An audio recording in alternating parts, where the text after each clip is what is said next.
Hello students, good morning. Class 6 in the first 16 chapter third lecture. चलिए chapter शुरू करते हैं। अनुनय विनय नहीं सुनता है विकट फिरंगी की माया।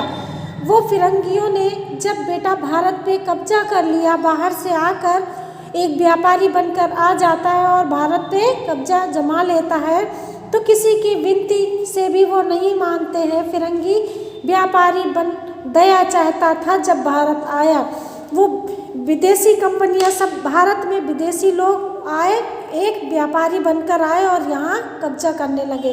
डलहौजी नाम का शासक था जो यहाँ पर उसने कब्जा जमा लिया और राजाओं नवाबों को भी उसने पैरों ठुकराया। उसने अपना शासन जमाना चाहा और सब हड़पना चाहा।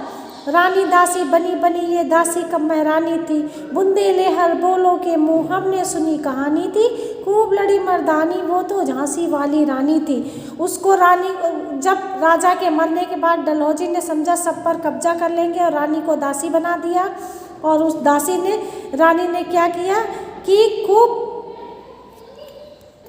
वीरता से लड़ी और मर्दानी वो तो झांसी वाली रानी थी, मर्दों की तरह वो खूब लड़ी। और वो कौन था? झांसी की रानी। छिनी राजधानी दिल्ली की, लिया लखनऊ बातों बात, कैद पेशवा था बिठूर में, हुआ नागपुर का भी गापा।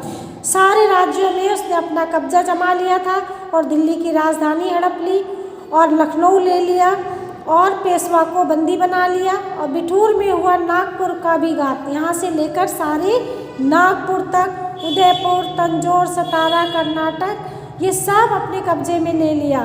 और सिंध और पंजाब, ब्रह्मा पर अभी हुआ था वज्रपात, वो भी उसके नज़र में था कि इन सब पर ही कब्जा करना है।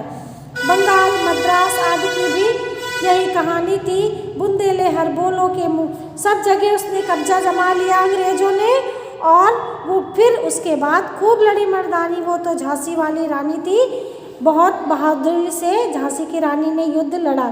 रानी रोई रनिवासों में, बेगम गम से थी बेजार, उसके गहने कपड़े बिकते थे कलकत्ता के सब कुछ।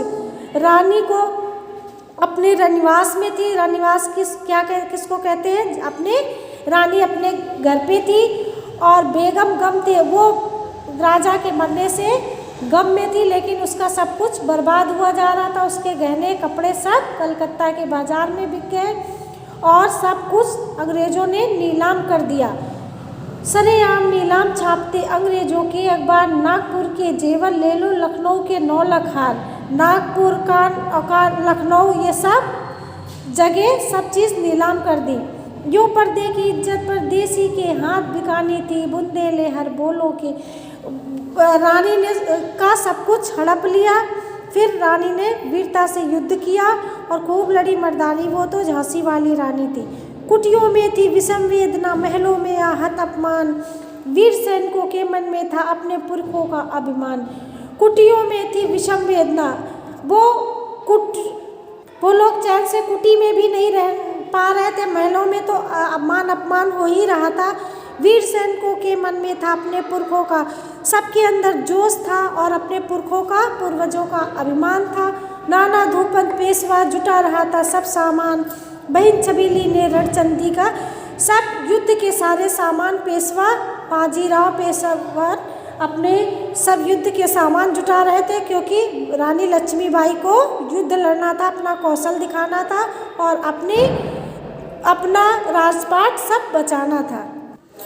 हुआ यज्ञ प्रारंभ, उन्हें तो सोई ज्योति जवानी थी, बुंदेले हर बोलों के मुँह हमने सुनी कहानी। यज्ञ आरंभ हुआ और सबके अंदर एक उत्साह था, सबके अंदर एक नई ज्योति और बुंदेले हर बोलों के मुँह हमने सुनी कहानी थी। खूब लड़ी मर्दानी वो तो झांसी वाली रानी थी।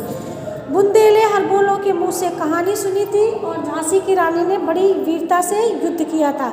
महलों ने दी आग, झोपड़ी ने ज्वाला सुलगाई थी। अंग्रेज़ों ने क्या किया बेटा? महलों में भी आग लगा दी और झोपड़ी भी सारी जला दी और उन लोगों के रहने का कहीं ठिकाना नहीं छोड़ा था। और स्वतंत्रता की चिंगारी सबके मन में धधक उठी थी। झांसी चेती, दिल्ली चेती, लखनऊ लपटे छाई थी, मेरठ कानपुर पटना से भारी धूम मचाई थी। और सब जगह आग की ज्वाला प्रज्वलित हो उठी। मेरठ, कानपुर, पटना, झांसी, दिल्ली, लखनऊ, हर जगह वहाँ की लपटें दूर दूर तक। इतना बड़ा युद्ध हुआ कि हर जगह इसकी लपटें, आग जो लगाई थी इसकी झोपड़ी में, इसकी ज्वाला हर जगह फैली हुई थी, यहाँ तक दिल्ली, लखनऊ, जबलपुर आदि। अब आपका ये लेक्चर यहीं फिनिश होता है। आप लोग अपना होमवर्क नोट, बेटा होमवर्क में ये शब्द अर्थ आपको अपनी नोटबुक पे लिखना है और लिखने के साथ साथ आपको लर्न भी करना है। अगला लेक्चर कल पढ़िएगा। Thank you class.